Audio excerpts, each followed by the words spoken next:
자, 드디어 6차시까지 왔는데요. 자, 우리 6차시 내용은 무엇이냐면 사회문제 탐구를 위한 자료 수집 방법이에요. 그래서 페이지로는 28페이지가 되겠습니다. 자, 28페이지에 나오는 내용을 우리가 보도록 할게요. 자, 첫 번째. 자, 우리 질문지법에 대해서 알아볼 텐데, 질문지법은 우리가 어디서 배웠습니까? 양적 연구에서 우리가 다룬 바가 있었습니다. 그죠? 양적 연구에서. 자, 양적 연구에서 특히 가장 빈번하게 사용을 하는데 그 이유가 무엇이냐면 바로 짧은 시간에 많은 자료 수집이 가능해요. 자, 그래서 여러분들 설문지를 많이 받아보셨을 거 아니에요. 사람들이 가장 많이 조사하는 방법 중에 하나가 뭐냐면 이 질문지법이에요. 특히 설문지를 가지고 여러분들한테 되게 많이 조사를 하는데,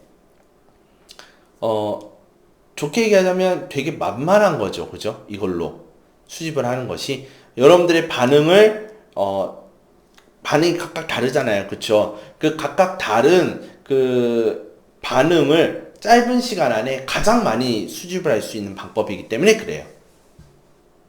그래서 응답자의 그러다 보니까 이 응답자 하나하나가 이해도가 다를 거 아니에요. 그렇기 때문에 질문지에 나와 있는 말들이 어려우면 되겠습니까? 안 되겠습니까? 어려우면 안 되겠죠. 그죠? 그 다음에 그 문장 관계가요, 모호하면 안 돼요. 분명해야 돼요.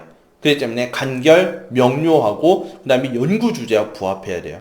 가령 게임 시간이 늘수록 성적이 낮아진다라는 이 연구를 하려고 하는데, 여러분이 하시는 게임이 뭡니까? 이런 거를 굳이 물어볼 필요가 없는 거예요. 평소에 얼마나 게임을 하세요? 라고 물어보면 되겠지. 그죠? 이제 이 무슨 말인지 아시겠죠? 주제와 부합하면서 간결하고 명료해야 돼요. 그 이유는 응답자들의 이해도를 고려해야 하기 때문이다. 자, 세 번째, 이제 모집단 얘기가 나오고 표본 얘기가 나오는데요. 자, 모집단이라고 하는 것은 무엇이냐면 연구하고자 하는 이 집단을 모집단이라고 그래요. 그런데 제가 어떤 연구를 하려고 그러는데 한 반을 가지고 연구하려고 그러면 그냥 모집단 전체에서 그냥 모집단 대상으로 그냥 전체적으로 조사하면 돼요. 그죠? 기껏 해봐야 30명 좀 안 될 거 아니에요. 30명 좀 안 되면은 이거 질문지법으로 돌리면은 뭐 한 10분이면 끝날 거예요. 그런데 그게 아니라 이 모집단이 3학년 전체 학생이다. 즉 한 200명, 300명 된다 칠게요. 한 300명 된다고 합시다. 300명 정도 되는 데에서 제가 300명한테 쫙 설문지 돌리면 어떻게 되겠어요? 뿌리는 데로 시간이 걸리지만 여러분들 그 질문지 다 하나하나 수집하는 것도 시간 걸리겠죠. 그럴 때는 어떻게 하냐면 이 모집단 안에서 표본 집단을 선발을 해요. 이것을 표본 추출이라고 그래요. 모집단이라는 연구 대상 전체에서 너무 수가 많기 때문에 일부 집단만 빼서 실시를 하는 거에 바로 이 질문지법의 핵심입니다. 그러니까 모집단의 수가 적을 경우에 그냥 표본 없이 그냥 바로 진행하면 되는데, 이 모집단 수가 너무 많아질 때에는 표본 집단을 어떻게 하냐면 선발을 해서 이 표본 집단들에게 이 질문지나 또는 여러 다른 실험들을 하게 되는 것이죠. 그래서 표본 추출이라는 것을 하게 돼요.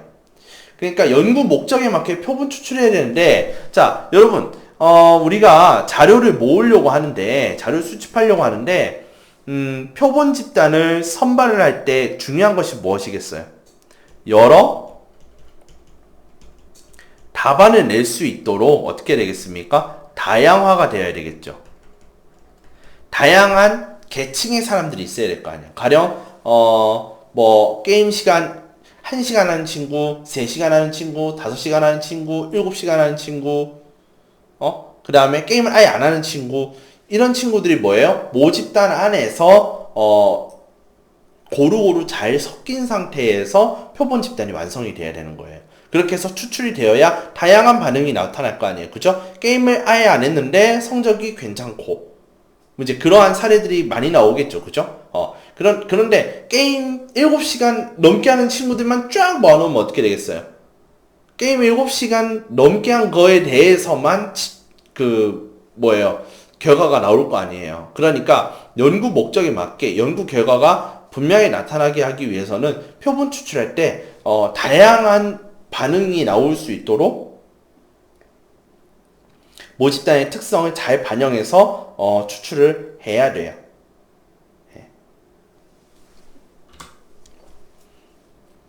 자, 장점은요.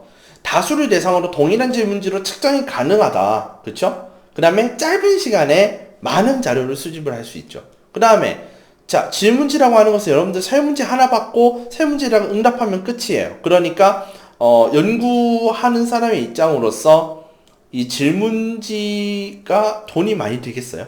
얼마 안 될 거 아니에요. 그쵸? 기껏 해봐야 복사비만 되면 되잖아요. 그죠? 그러니까 비교적 짧은 시간에 적은 비용으로 많은 자료를 수집할 수가 있어요. 그렇기 때문에 양적 연구를 할 때에는 보통 질문지법을 굉장히 많이 사용을 하고 있고요. 그 다음에 이 질문지법을 하는 데 있어서 많은 자료를 수집 가능하기 때문에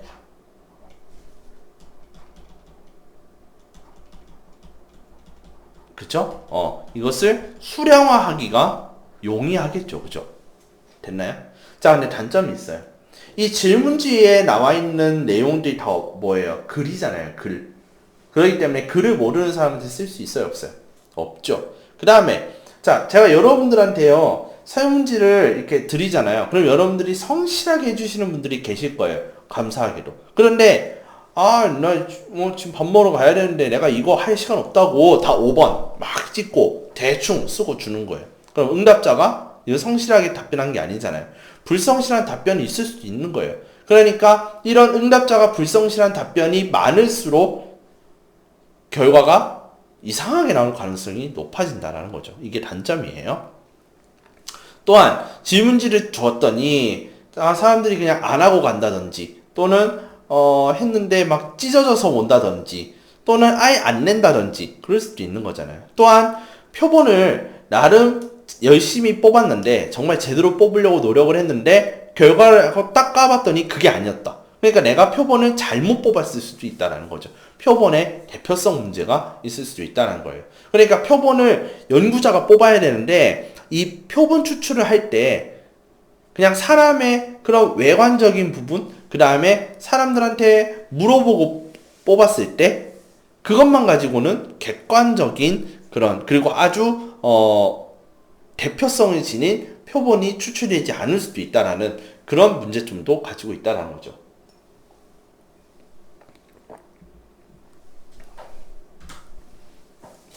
자, 두 번째 면접법입니다. 자, 면접이니까 뭐겠어요?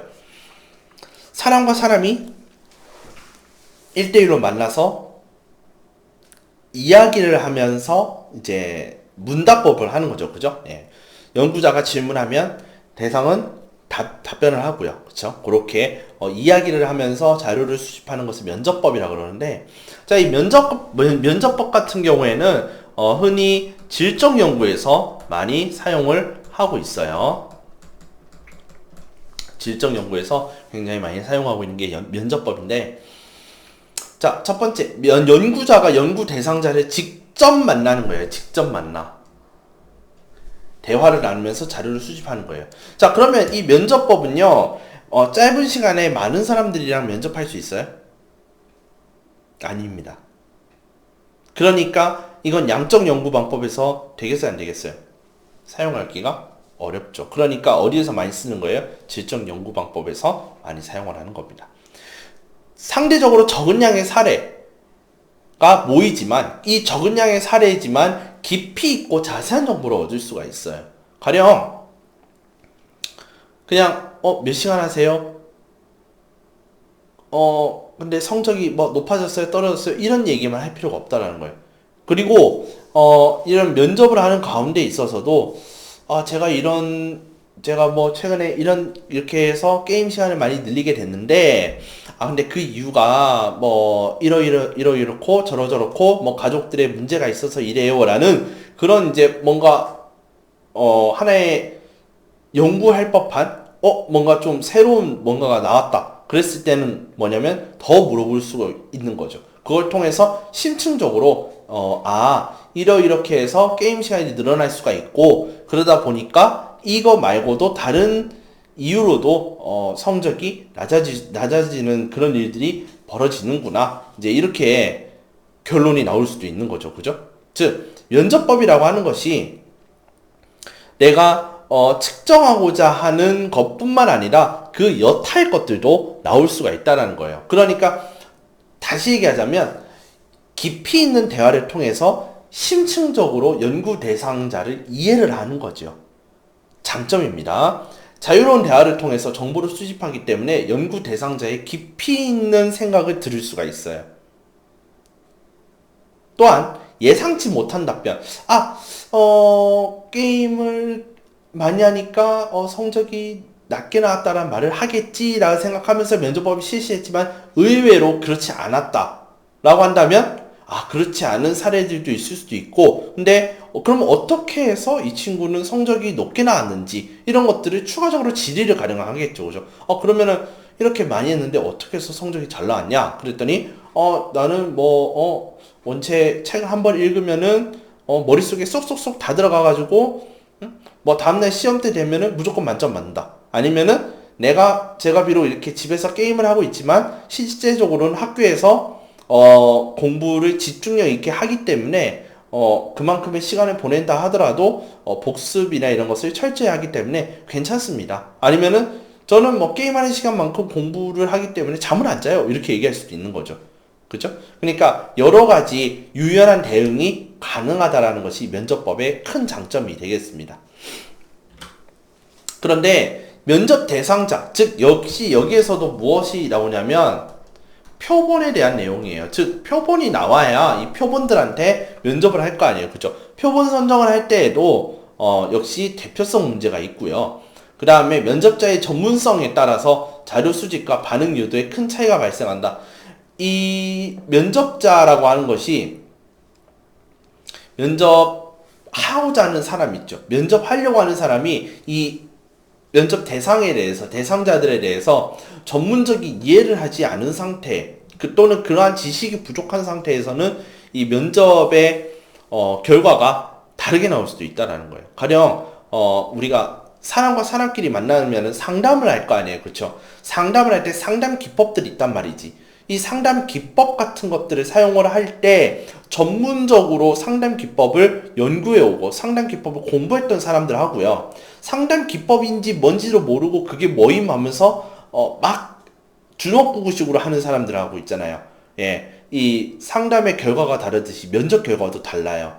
그렇기 때문에 전문화가 된 전문적인 지식을 가지고 있는 사람이 면접을 주도를 해야 되는데, 그렇지 않은 사람이 있을 때에는 자료 수집과 그 다음에 이 면접 대상자의 반응이 큰 차이가 발생을 한다라는 거죠. 그래서 재미있게 또 유쾌하게 하면서 또 동시에 뭡니까? 면접 대상자들한테 이 얘기 저 얘기 다 들으면서 자료를 수집을 다 할 수 있는 반면에 그냥 끝 할 수도 있는 그런 이제 문제점도 있다라는 거죠. 즉 면접자가 어떤 사람이냐, 또 어느 정도의 식견이 지닌 사람이냐에 따라서 면접 결과가 판이하게 달라질 수 있다라는 그런 단점을 가지고 있고요. 그 다음에 면접자가 사람이기 때문에 사람이 질문하는 거잖아요. 그 질문에서 주관이 개입이 될 수가 있어요. 가령 게임이란 거 뭐 좋다고 그렇게 자꾸 하는지 모르겠어요 라는 말이랑, 제가 이런 게임을 열심히 하는데 이런 게임을 하는데 제가 어제 만렙에 찍었어요 이렇게 하면서 뭔가 반응을 유도하면서 나타나는 면접자의 주관적인 생각이라든가 이런 것들이 지금 다르잖아요. 그렇죠? 그런 거에 따라서도 면접의 결과가 달라질 수가 있다라는 거죠. 즉 이 면접법이라고 하는 것은요, 구조화된 면접이나 비구조화된 면접이나 마찬가지로 면접 대상자를 선정하는 데 있어서 어려워요. 그러니까 대표성을 지닐 수 있는 면접 대상자 몇몇만 딱 잡아가지고 면접을 실시해야 되는 거죠. 그런데 면접 대상자만 잘 선택하는 것이 문제가 아니라 면접을 실시해야 하는 연구자의 그런 면접 대상에 대한 전문성을 가지지 않고서는 면접법에서 본인 그 연구자가 원하는 결과가 나오지 않을 가능성이 크다. 또한 면접자가 질문하는 가운데에서 면접자의 가치관이나 선입견 같은 것들이 노출될 수가 있다. 그리고 그것이 질문에 개입이 되어서 결과에 영향을 줄 수가 있다라는 그런 우려가 있는 거죠. 그러니까 이 면접법이라고 하는 것은요, 어떤 질문을 정해놓고 정해진 시간에 그다음에 정해진 흐름으로 나아가는 구조화된 면접이나 그게 아니라 굉장히 프리하게 정말 대화하는 형태로 질문지는 몇 가지 정도는 생각을 해놓되 그런 질문 외에도 여러 가지 것들을 나눌 수 있는 비구조화된 면접이나 이 두 가지 면접법은 심층적으로 대상을 이해하는 데에는 유용한 방법일지는 모르겠으나 그 방법을 하는 데 있어서 대표자를 선정하는 것, 그 다음에 면접자의 전문성은 굉장히 중요한 부분이고 이것이 확보되지 않았을 때에는 이러한 단점에 대한 내용들이 노출될 수밖에 없다. 이렇게 우리가 이해해 주시면 되겠습니다.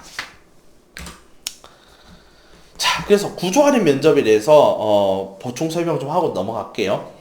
준비된 질문과 내용, 일정한 방향을 정해놔요. 그래서 A 친구나 B 친구나 C 친구한테 똑같은 방식으로 면접을 하는 거예요. 그러니까 1번 질문이 있고 2번 질문이 있고 3번 질문이 있고 이렇게 일률적으로 다 이렇게 적용을 하는 거예요. ABC, ABC, ABC한테 다 질문을 하는 거예요. 네. 그래서 제한된 종류의 질문을 하는 겁니다. 그래서 몇 시간 했어요? 라고 물어보는 게 아니라 게임을 했어요? 안 했어요?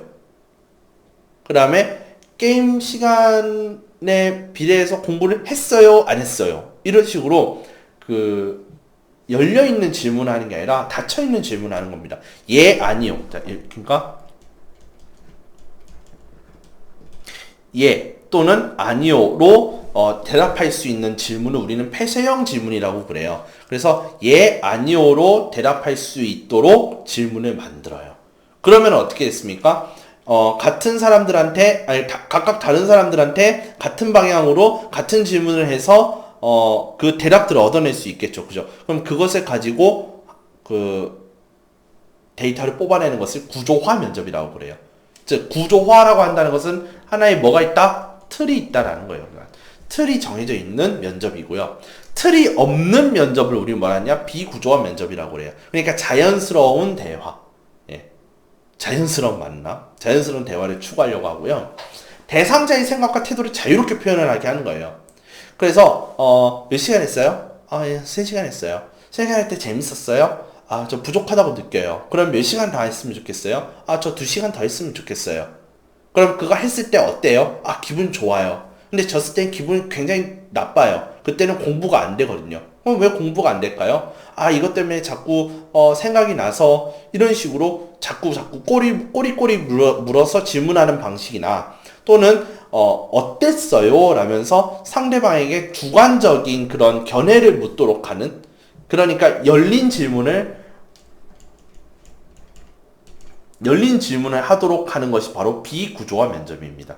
자, 여기서 개방형 질문, 열린 질문이라고 하는 것이 뭐냐면은 아까 예, 아니요 말고 자신의 생각을 진술 가능하도록 질문을 만드는 거죠. 그게 개방형 질문입니다. 그러면 어디를 가고 싶어요? 라고 물어보면 이거는 개방형 질문이에요. 그러면 학교 가고 싶어요? 아니에요. 라고 물어보면 이것은 폐쇄형 질문이에요. 무슨 말인지 아시겠죠? 이게 면접법의 두 가지 형태입니다. 자, 참여 관찰법입니다. 이제 한 두 가지 남았는데요. 우리 한번 빨리 알아보도록 할게요. 자, 참여 관찰법은 연구 대상과 생활, 활동에 직접 참여를 하면서 자료를 수집하는 방법이에요. 그래서 직접 경험한 것을 통해 1차 사료를 얻는 방법인데, 자, 1차 사료라는 것이 뭐냐면, 1차 자료라고 하는 것이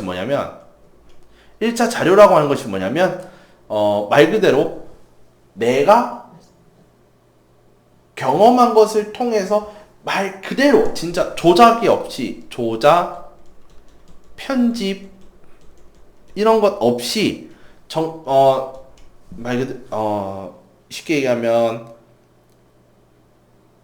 다듬어지지 않은 생 날 것 그대로의 자료라고 생각하시면 돼요. 이게 1차 자료입니다. 다시.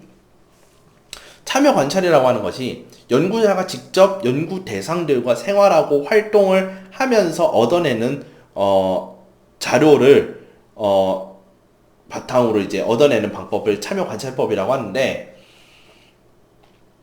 이렇게 연구 대상들과 생활하고 활동을 하기 때문에 말 그대로 생생한 자료, 그들하고 지내면서 자연스럽게 자료를 얻어내잖아요. 그 자료라는 것이 다듬어지지 않은 자료라는 거예요.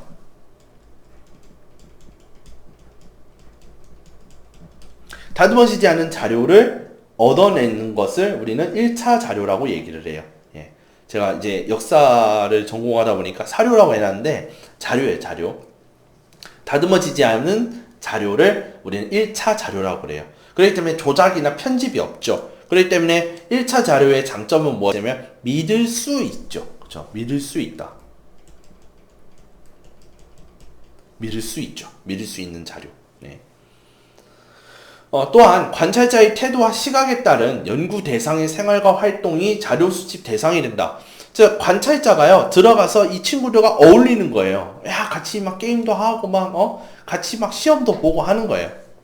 그렇게 하면서 자연적으로 자료들이 들어오게 되는 거죠. 아, 이 친구들이 어떤 게임을 하고 몇 시간 동안 하고 그 다음에 게임을 안 하는 시간 동안에 뭘 하고 그 다음에 공부를 어떤 방식으로 하고 어떻게 해서 시험을 보고 이제 등등등.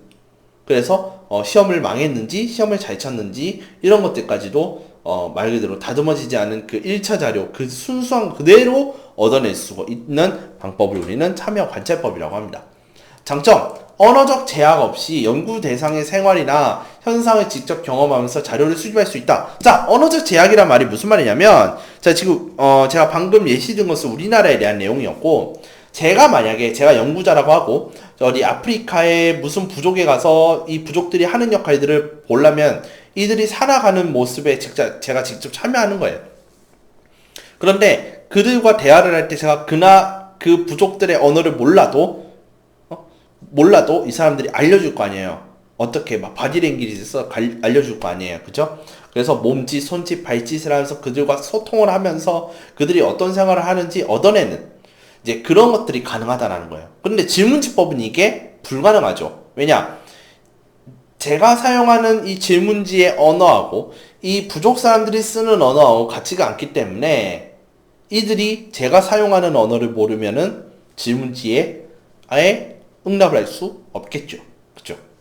근데 참여관찰법은 그러한 언어적 제약이 없어도 된다는 거예요. 면접법 역시 마찬가지고요. 면접법은 언어적 제약이 있는 거예요. 참고로. 언어적 제약이 있다라는 거. 그래서 마찬가지라고 말씀드린 거고, 현상을 직접 경험한다. 그러니까 이 연구 대상들이 하는 그 행태들을 내가 직접 같이 경험을 한다라는 거예요. 그러면서 자료를 얻어낼 수 있다라는 거죠. 또한 조작이 없는 1차 자료의 특성상 자료의 실제성을 보장을 받는다. 그러니까 내가 그들과 어울리면서 얻어낸 자료다 보니까 이 자료 자체가 내가 실제로 얻은 자료고 그 다음에 순수하게 생 날 것 그대로의 자료를 얻어온 거기 때문에 사람들이 그 자료에 대해서 신빙성을 제기할 이유가 없다라는 거죠. 믿을만 하다라는 거죠. 그런데 단점은 다음과 같습니다. 연구자가 관찰하고자 하는 현상이 나타날 때까지 기다려야 돼요. 가령 이제 게임을 하잖아요. 그러면 1시간 하는 친구하고는 1시간 동안 놀아주고 2시간 하는 친구는 2시간 동안 놀아주고 등등등 하다 보면 이제 7시간 하는 친구한테 7시간 동안 계속 놀아줘야 돼요. 그죠? 그렇잖아요. 예. 연구자가 그 친구들과 계속 어울려줘야 되겠죠. 부족 사람들과 그렇게 계속 어울리듯이 우리 친구들도 뭐예요? 게임을 많이 오래 해야 된다. 그러면 오래 하면 오래 해서 같이 어울려줘야 될 거 아니에요. 이게 참여관찰법이니까. 그때까지 기다려야 돼요. 또한 대상자가 연구자를 의식할 경우 왜곡된 결과가 나타날 수가 있다.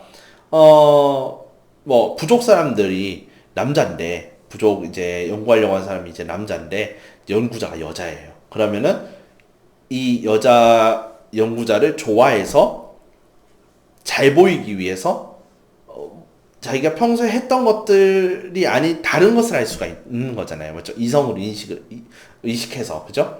마찬가지로 제가 여러분들이랑 게임을 한다고 해서 제가 선생님의 신분이 사라지는 것은 아니잖아요. 그죠? 선생님이랑 같이 하고 있네? 그러면은, 뭐, 오늘 평소에 7시간 했지만 오늘 적당히 3시간만 해야지.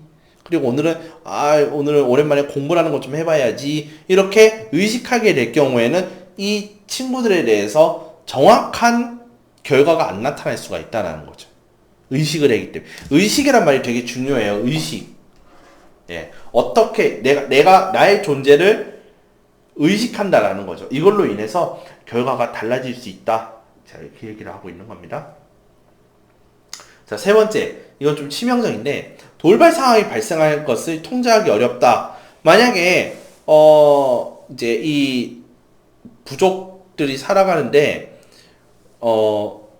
이제 야생동물을 사냥하는 가운데서 야생동물을 사냥을 해야 되는데, 이 연구자가 어울려야 되는데 어울리지를 못할 수가 있는 거고요. 그 다음에 또는 야생동물한테 져서 막 연구 대상자들이 막 물려갈 수도 있는 거잖아요. 그렇죠? 잡아먹힐 수도 있는 거고 막 죽을 수도 있는 거고 그렇죠? 그런 이제 위험 상황이 발생할 수도 있는 거고 또는 이 여러분들의 그런 연구 대상으로 돌아가가지고 게임으로 돌아가가지고 가령 뭐 게임을 더 못하게 되는 상황이 생긴다든지 또는 뭐 그 외에 내가 연구자가 의도하고자 했던 것과 정반대의 그런 아니면 완전 다른 방향의 상황이 발생할 수도 있는 거고요. 그럴 때에는 이 참여 관찰법은 통제할 수가 없어요.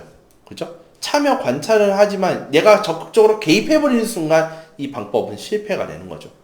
참여 관찰이라고 하는 것은요, 물론 같이 어울리면서 자료를 얻는 것은 맞지만, 이런 돌발 상황이 발생했을 때 너무 적극적으로 개입을 하게 되면 그나마 최소한의 객관성조차도 보장을 받지 못하게 되는 거죠. 그죠? 네, 이렇게 보시면 되겠습니다. 자, 마지막 문헌 연구법입니다. 자, 아까 우리 1차 자료는요, 연구자가 직접 연구 대상에 들어가서 참여하면서 관찰을 통해 얻어내는 순수한 다듬어지지 않은 자료, 이게 1차 자료라면 2차 자료라고 하는 것은 뭐냐면 한 사람을 거쳐간 자료예요. 거쳐간 자료.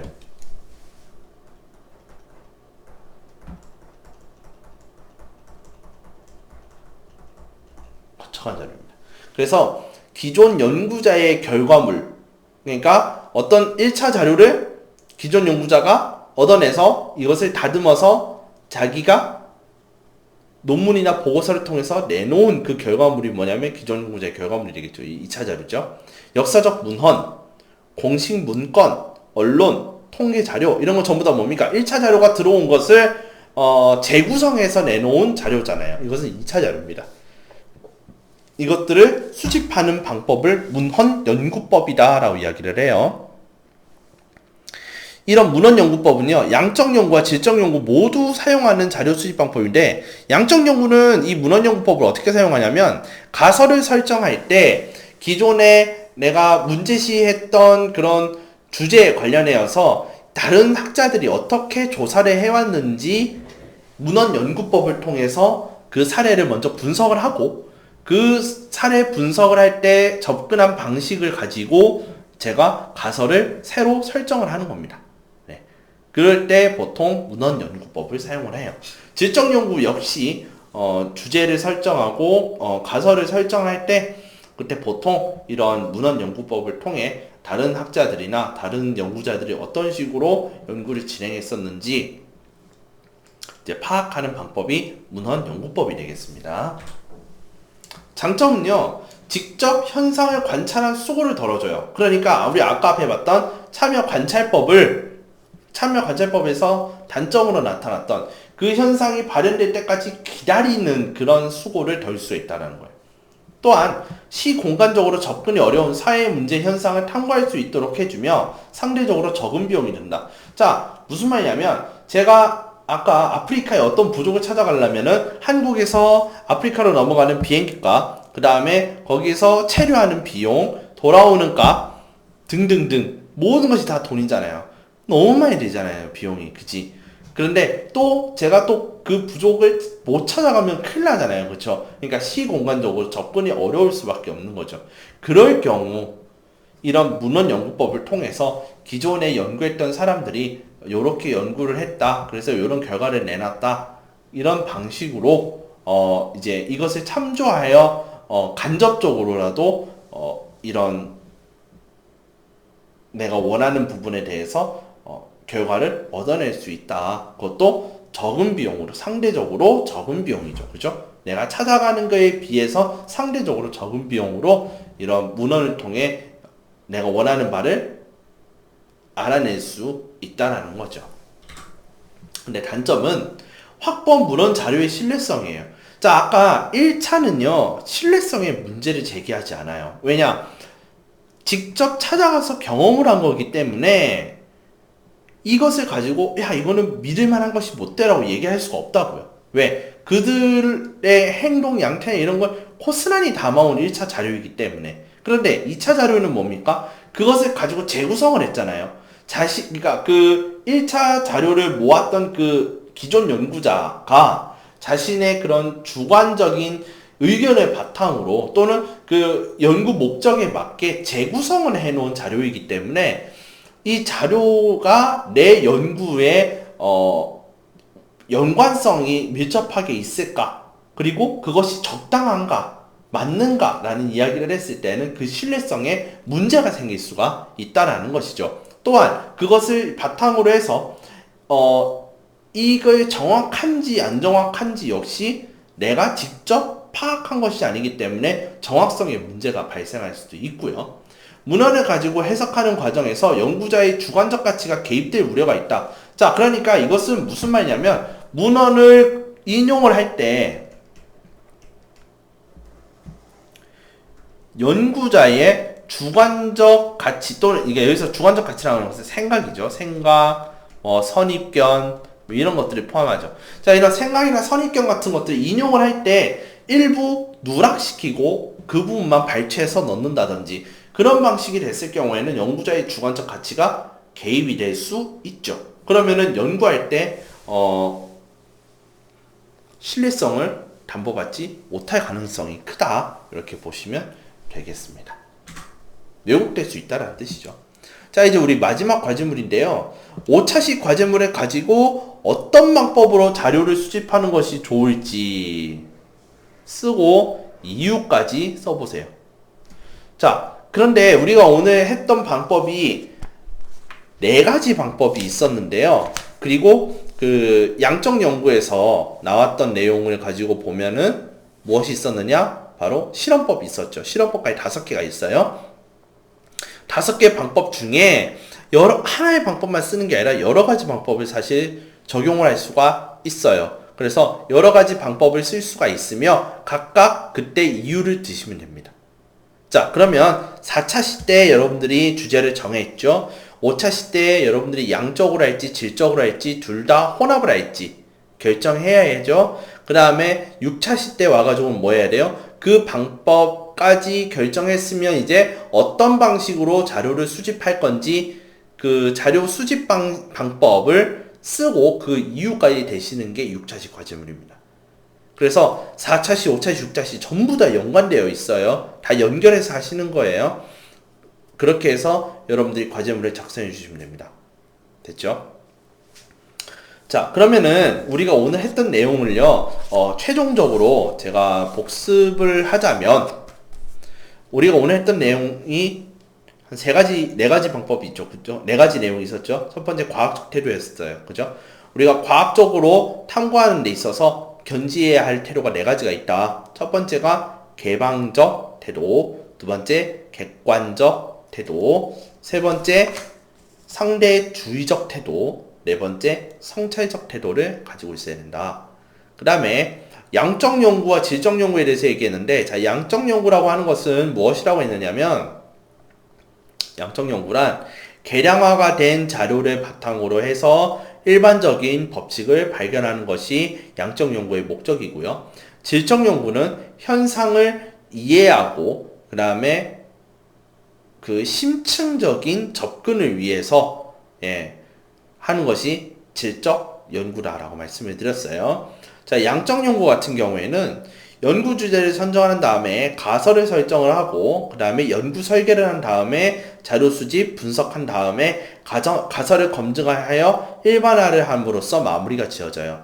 즉 결론이 일반화로 끝나요. 그런데 질적은 어디에서 시작하느냐? 연구 문제를 선정하여 가설을 설정할 때 두 변수의 상관관계 위주로의 그런 설정을 하지 않고 가설을 설정할 때 왜 이런 일이 일어나는 것일까라는 하나의 질문 형태로 가설을 설정한다라고 얘기를 했어요. 그래서 연구 주제를 설정하고 그 다음에 연구 계획을 수립을 해서 자료 수집을 할 때 중요한 것이 뭐예요? 심층적인 이해를 할 수 있는 방법들을 써야 되기 때문에 통상 면접이나 참여 관찰법들을 쓴다라고 얘기를 드렸습니다.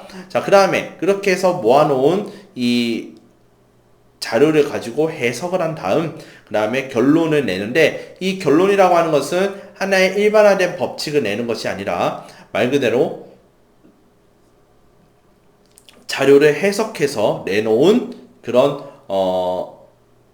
결과를 그대로 이제 내는 것이고 이걸 통해서 자신의 생각이나 자신의 의견을 제시하는 제언으로 마무리 지어진다라고 얘기를 했습니다. 자, 그 다음에 이런 질적 연구와 양적 연구를 하는 데 있어서 구체적으로 사용하는 방법이 무엇이 있었느냐라고 했을 때 우리가 총 4가지를 얘기했었어요. 첫 번째 질문지법, 두 번째 면접법, 세 번째 참여 관찰법, 그 다음에 네 번째로는 문헌 연구법, 요 4가지가 있었다라고 그랬었어요.